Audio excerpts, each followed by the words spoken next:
So I All don't. right. I want to introduce everybody to Phil Lewis here from LA Guns. Hi, hi. Merry Christmas.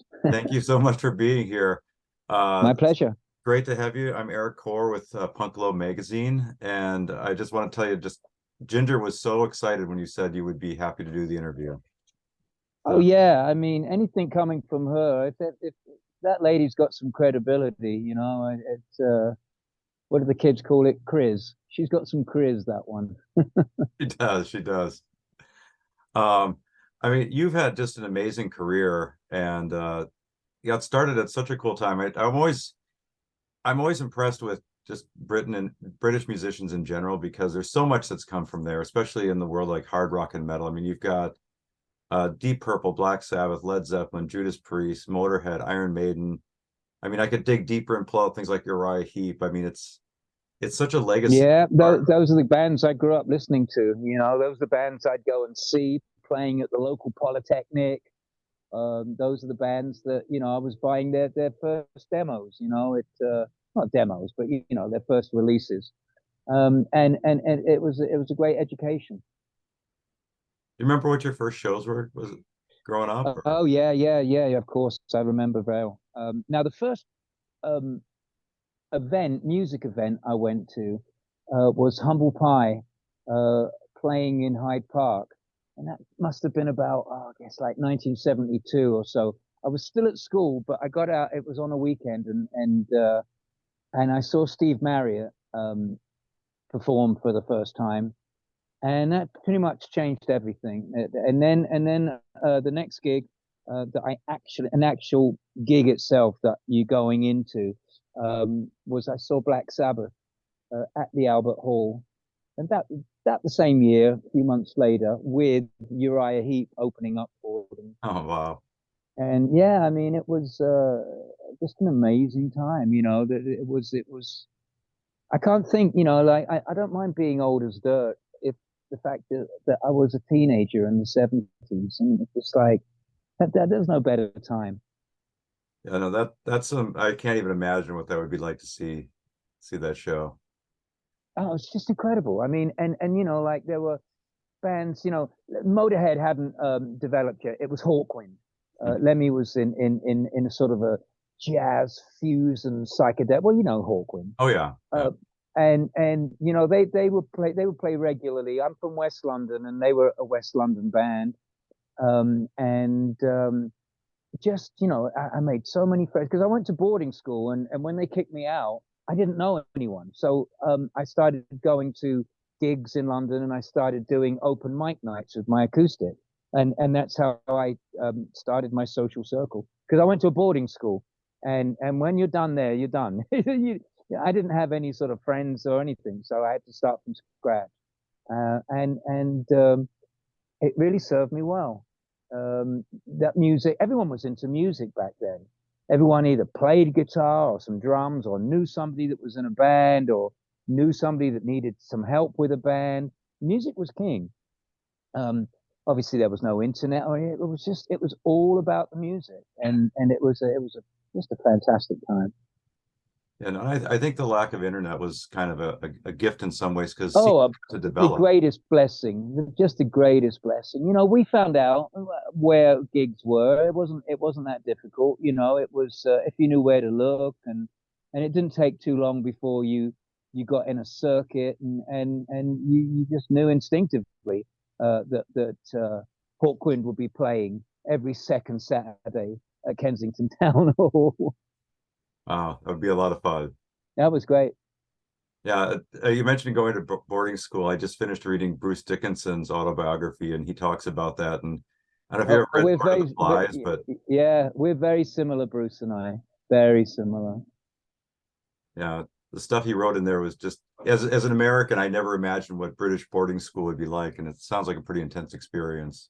Well, I think his one was a little sterner than mine. Mine was co-ed, so Hmm. it was a day camp compared to a boarding camp compared to here. I would have hated to be at a all boys school. That sounds awful, doesn't it?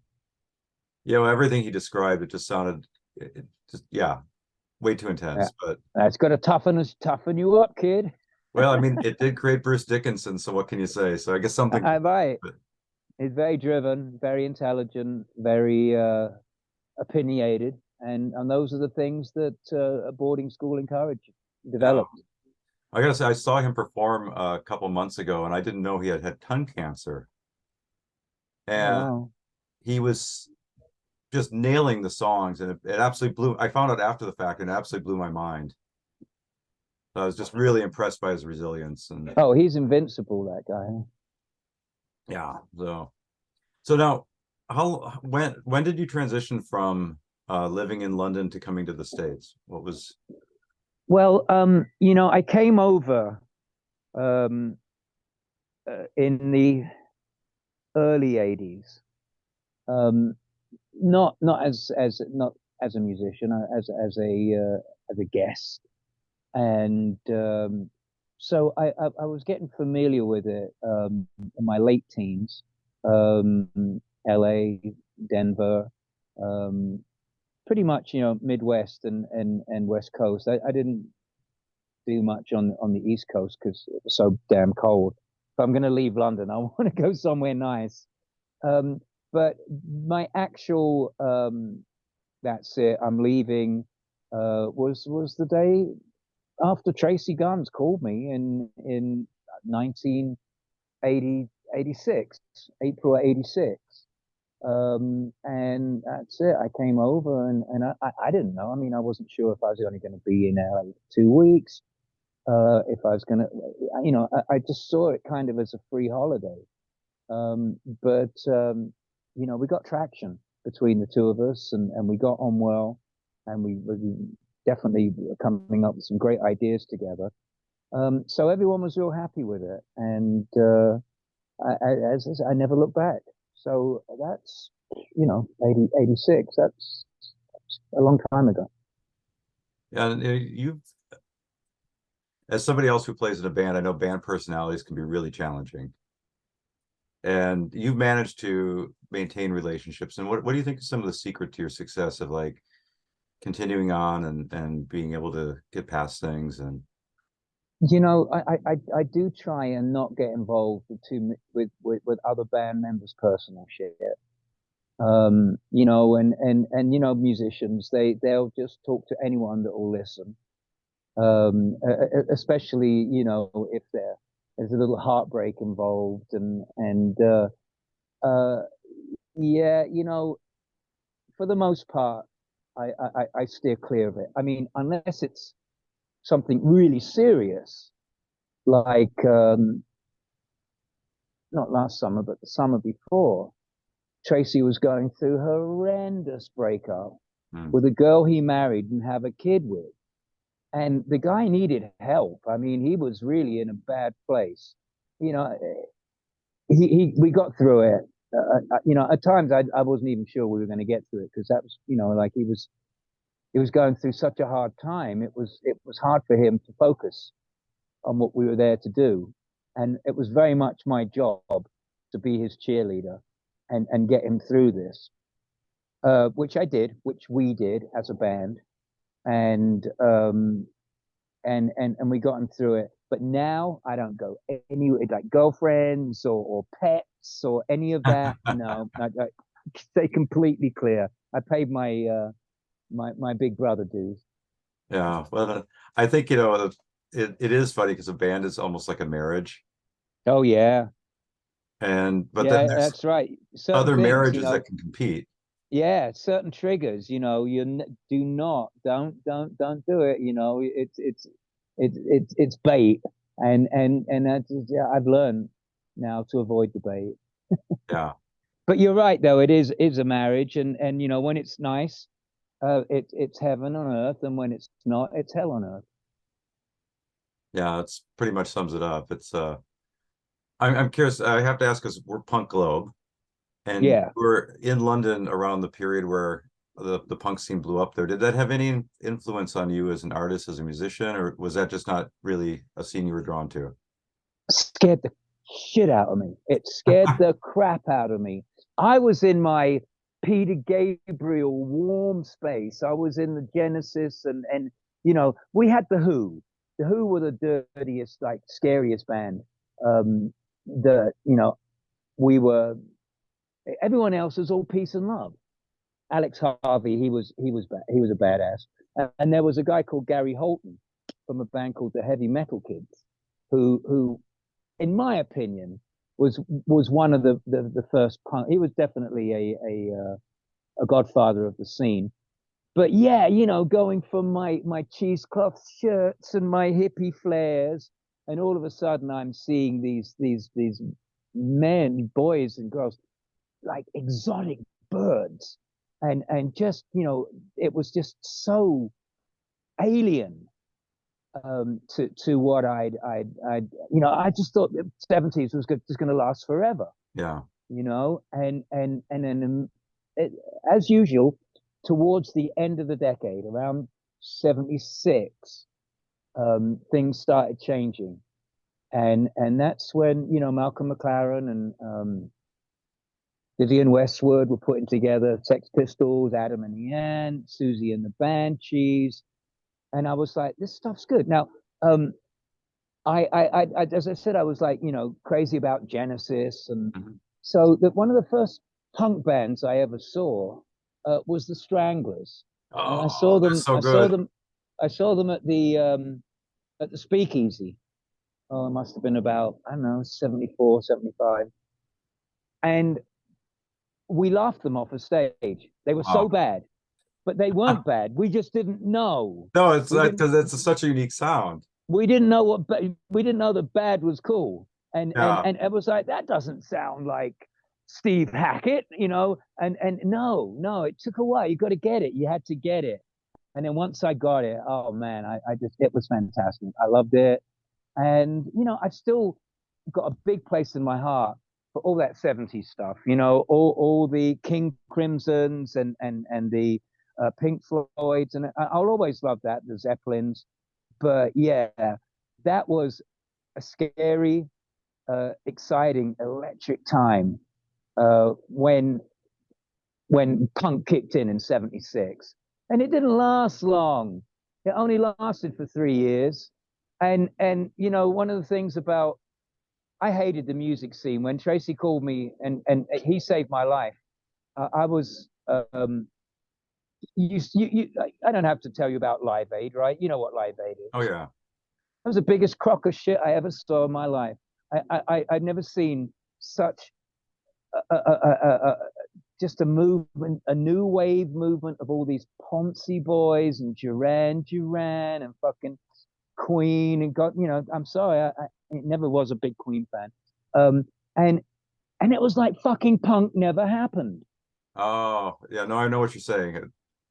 Where did it go? Yeah. Yeah, a little bit.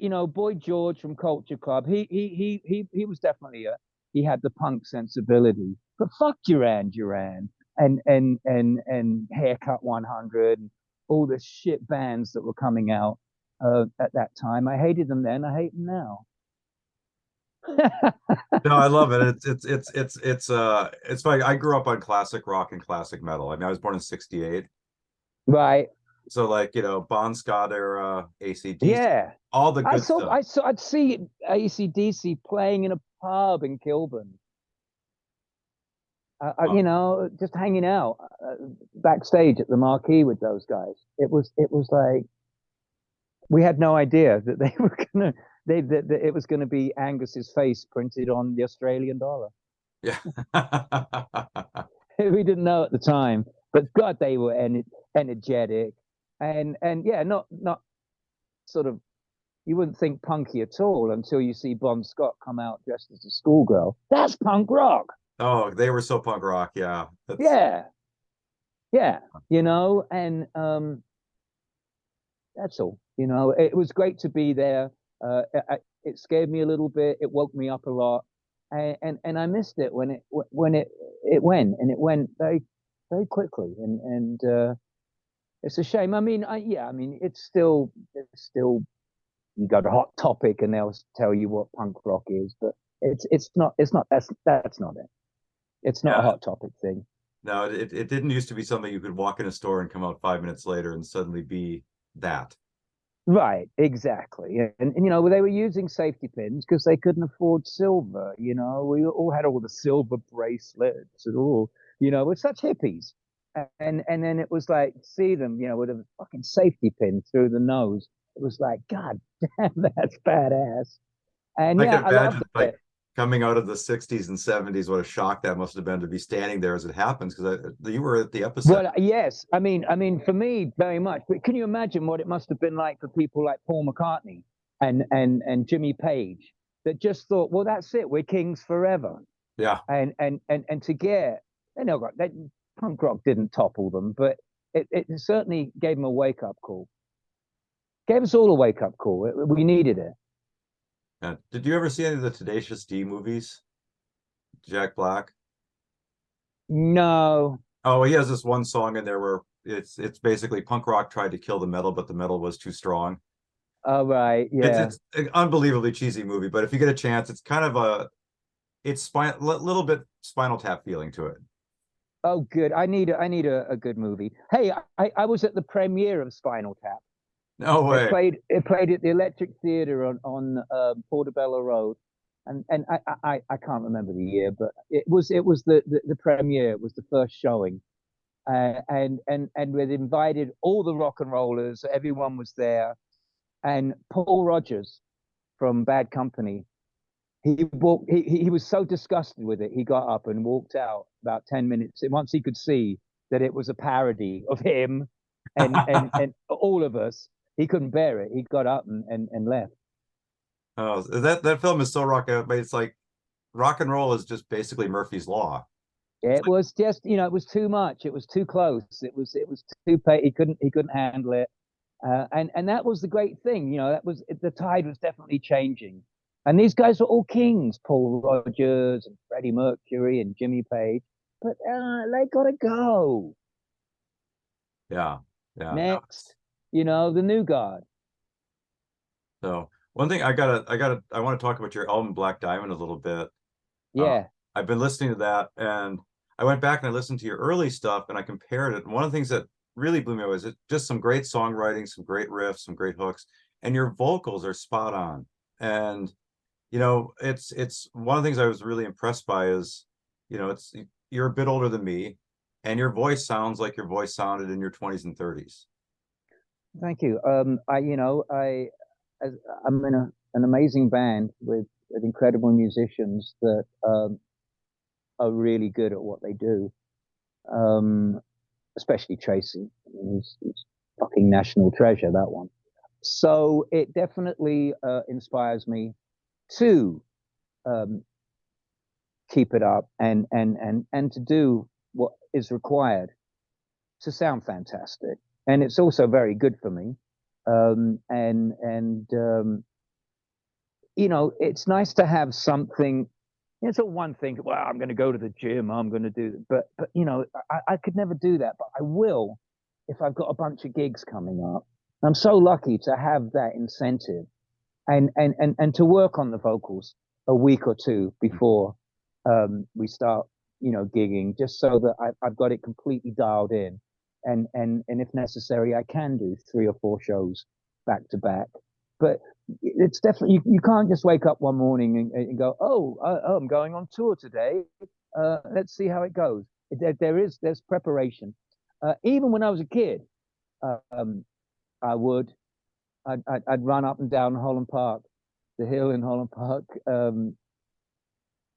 in the park itself. You know, like I'd start 5 times, 15 times, 25 times, and you know, singing is very very physical, obviously, um, and you got to be fit to do it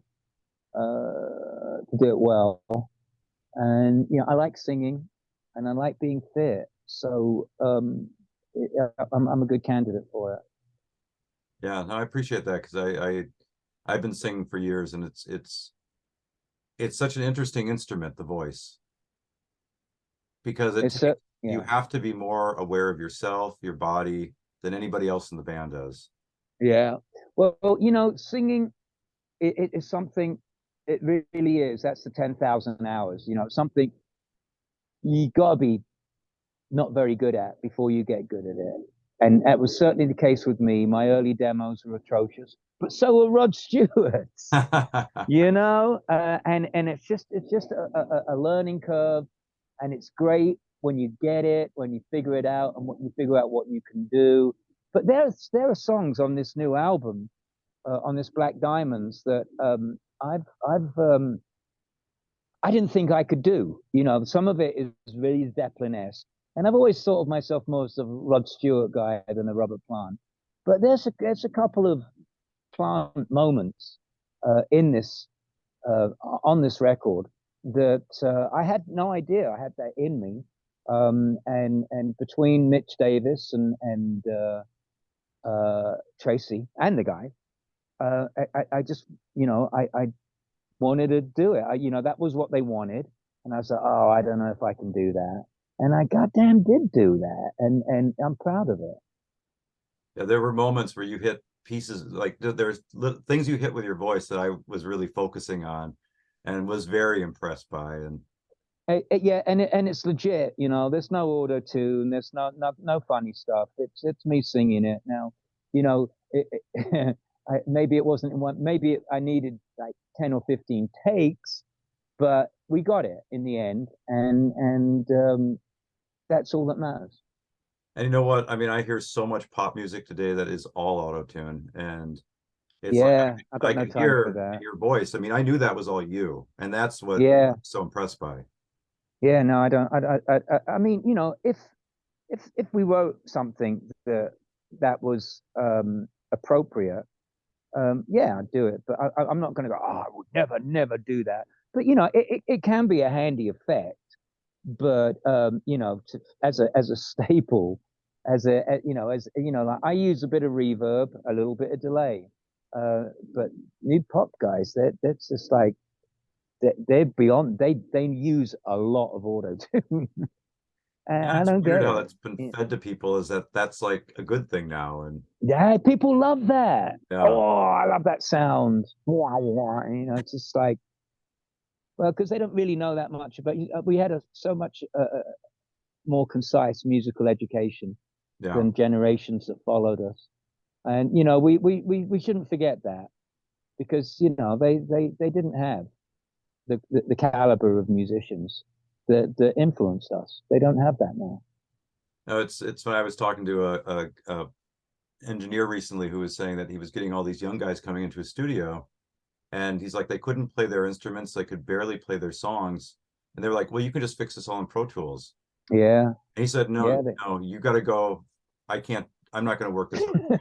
You got to learn how to play your songs. But You you got know, to I learn how think to. also like we grew up with the album, and Yeah, I love vinyl. I love an album. I love opening it so do up, we.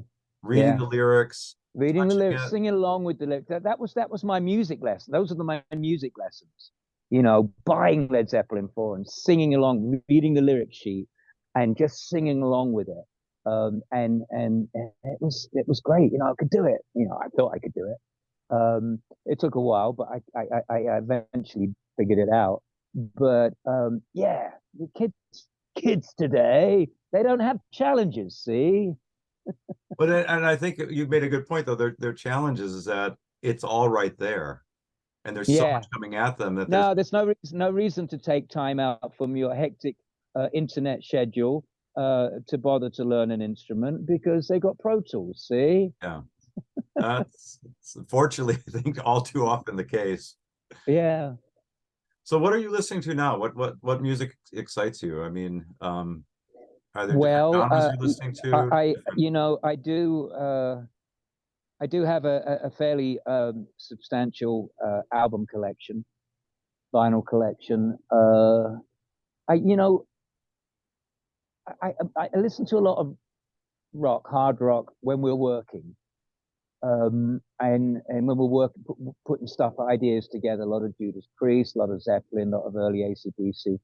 But right now, I'm in chill mode. I'm in chill Phil. It's all craft work. It's Brian Eno, Jean-Michel Jarre. Just I'm an old geezer now. I can't listen to the Exploited my whole life. Nice. But yeah, and it just sounds absolutely delicious on vinyl. Just the range, the frequency range. Just God, it sounds so good. They knew what they were doing back then. Yeah, no, and it really, um, that's one thing I'm always, it's kind of become a crusade where when I meet younger people, I'm like, you've got to get a turntable. You've got to Oh listen yeah, to vinyl because you haven't heard music yet. And the ones that's who right. actually do that come back to me and they're like, oh, I didn't know that's what it's supposed to sound like. Yeah, that's right. And you know what? And it's not just the sound. It's just like you remember going to the record stores on Saturday morning, Saturday afternoon. You know, just Yeah. going through the LPs and that that that's a big part of your character. You meet people in a record shop. Yeah, I met so many hot girls and you turn them on to music or they've turned me on to stuff they're listening to. I love that. It's gone. Yeah. Um, there are some, used record stores in my area in the Vegas area that do have, fun Saturday morning, Saturday afternoon um, get-togethers. But for the most part, no, they'll never know. But I'm glad I do. I'm so glad that I got to be a part of that. Because I have no musical like education whatsoever. The only education was literally singing along Hmm. to those LPs and figuring out pitch, figuring out what key songs are in. And it didn't take too long before I could, as long as singing along with them, I could sort of Cat Stevens. I'd play along with Wild World. And I was like, shit, that's only four chords. Anyone can play that. And then I went from doing open mic nights that were a thing. I mean, I know they're still a thing, but it was a big thing back then. Hmm. And before I knew it, I'm involved in guys that are putting bands together and drama with their girlfriends. It was great. But it made me think of the Uh, record stores too, is the guys who worked at the record stores were like bartenders. oh, gurus, Yeah, yeah, because you got to know absolutely. them and they were like they were like these pathways to another world. Yeah, yeah, it's true. It's true. Yeah, they were. They were our Svengalis, weren't they? That was our oracle because we didn't have the internet. It was like, well, so you'd go in and they'd be playing something, and you'd be like, oh, that's cool. What's that? Remember that? Oh, there were so many bands I got turned on to like that. Yeah. And sometimes, even just looking through the sleeves, it's just like you like the look of the sleeve, and it's like, God, that's a great sleeve. I bet that band's good. And most of the time they were, apart from one, the Yeah. Grateful Dead. Grateful Dead. Their album covers were so cool, and they sound so horrible. And it was just like, no, no. You remember the cool skeleton with the Yeah. red, and it's like, God, these guys are gonna be good. And you put it on, it's like it's not. I mean, it's good if you're into that kind of a thing, I suppose. But what I was expecting from the artwork was nothing like the music. No, I know what you're saying, and it never seemed like good music to do drugs to when I was a kid either.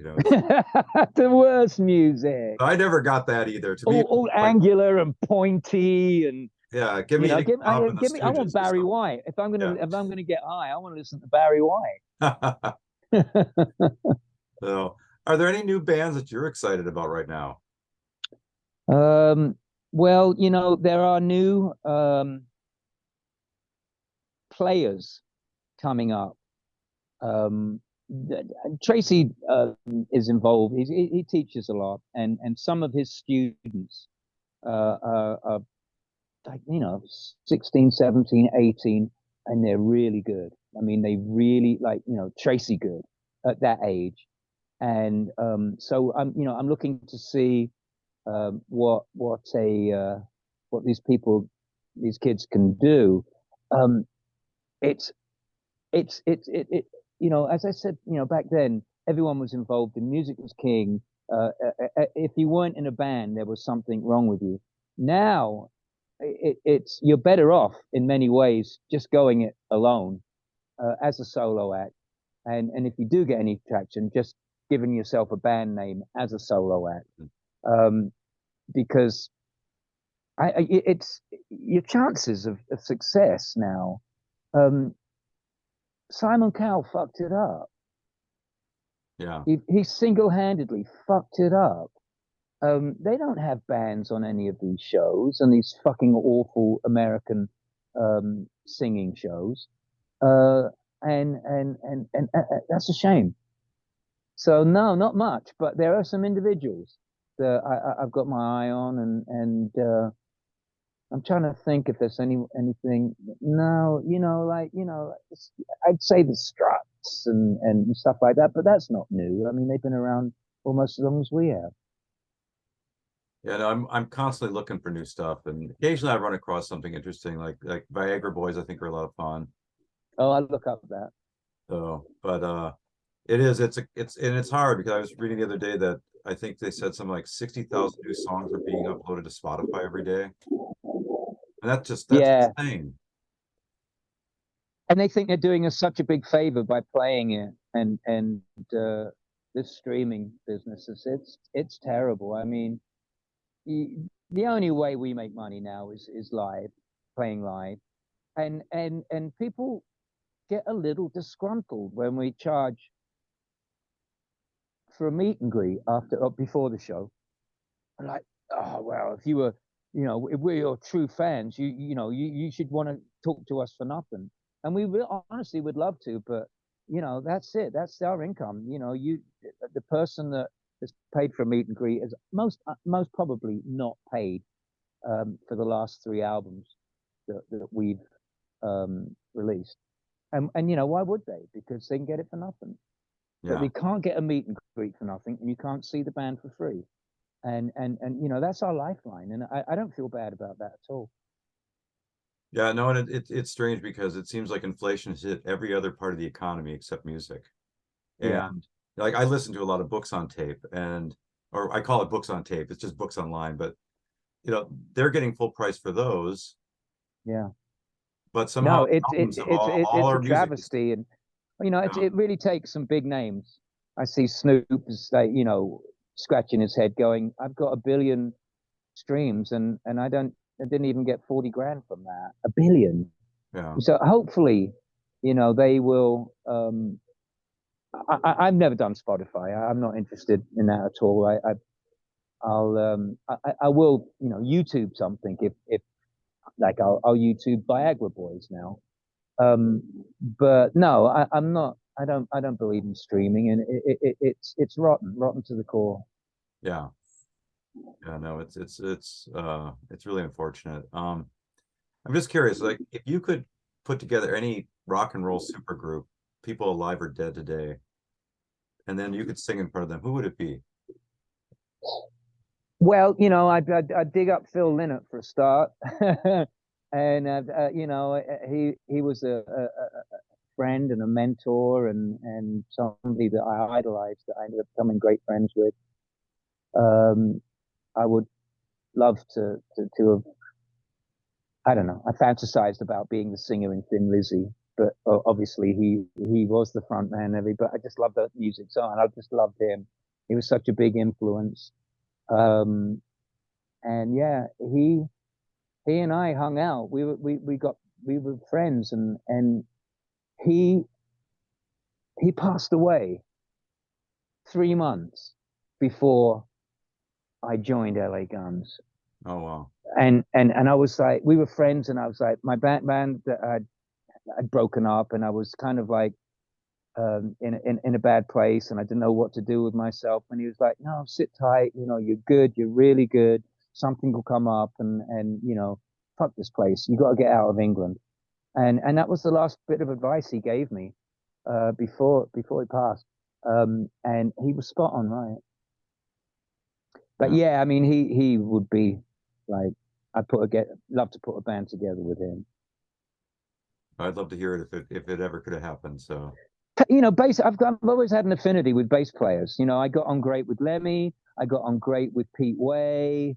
I think that they're a lot simpler than guitar. Guitar players are kind of weird. They've got a lot of hang-ups. But bass players are cool, man. They just like, yeah, yeah. They don't seem quite so uptight. I know what you mean though. It's like I'm a singer guitarist, but I'm not a lead Yeah, guitarist, and it's like every right. band And then you know what I mean. totally. And bass players are just the most chill people on the planet. Yeah. And John, yeah, our bass player, we got the best bass player, and Johnny Martin, the best one in the world. So yeah, I mean, if I could have a perfect band, I think I've already got it. That's cool. Um, so is there any tours coming up for you guys? Oh yes, we got lots of stuff going on. We took a couple of months off. We had a very busy. Um, the last 2 summers have been very busy. So at the end of this one, we pulled it off the road for a few months, and now we're just starting to get back into it for the holiday season because we do good.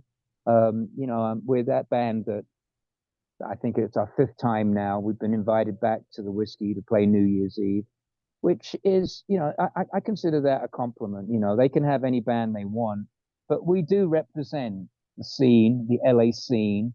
We are good ambassadors for a an auspicious venue like the Whiskey. I mean, I know it's not huge. It's not, it's not the Forum. It's not massive, but it's symbolic and it means a lot.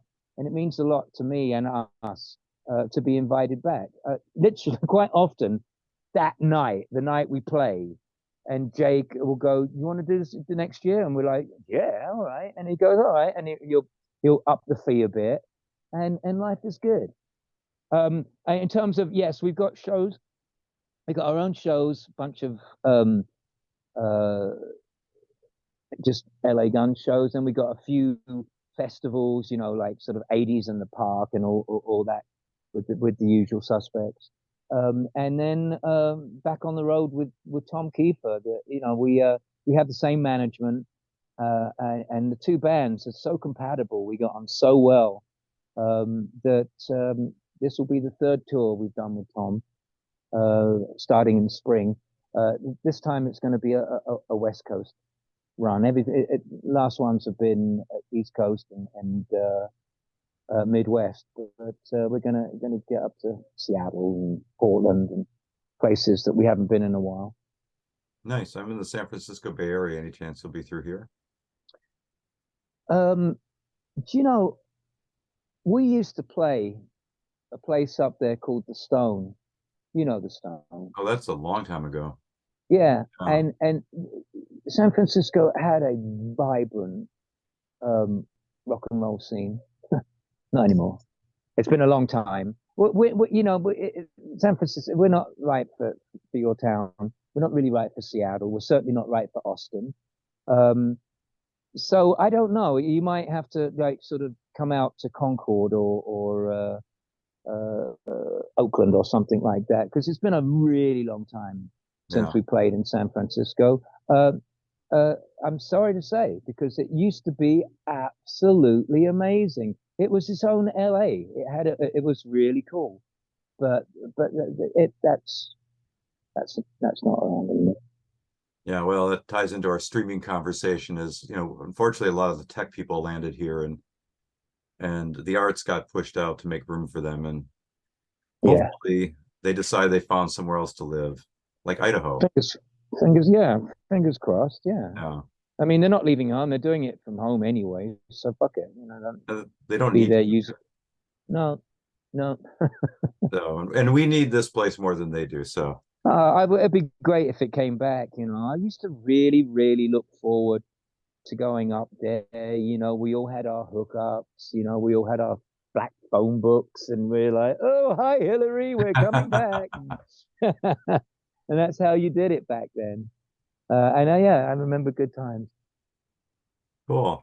Well, I'm gonna wherever you get up in this area, I'll definitely come out to see Oh, you. please do. Yeah, get in touch, and I'll sort you out. All right, cool, cool. Thank you. And any endorsements that you want to mention before we go? And No, no, I don't think I do. All the gear that I use, I buy myself, and like microphones and all that stuff. No, no. all right. How about any social media that you have that people you can turn people to? especially if they can Well, buy stuff directly from you all. yeah, yeah. Right? We got LA Gun. Just put in laguns.net and a whole bunch of stuff will light up.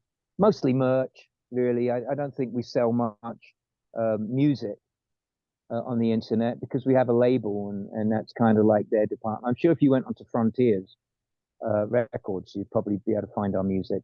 I don't think we're even allowed to sell it because obviously we have a label. Yeah. But we can sell. We've got plenty of swag. All right, cool. I'll check that out. Thank Well, you, Eric. thank you so much. Nice, This has been great. nice talking to you. I look forward to seeing what you do with this, and stay in touch if yeah, because we'll be up in that vicinity in the Cool. springtime. So if you see something, let me know and I'll sort you out. Definitely. I look forward to it. Great meeting you, Phil. Thank you, Eric. Nice Take care talking to now. you. All right. Bye bye. Bye-bye.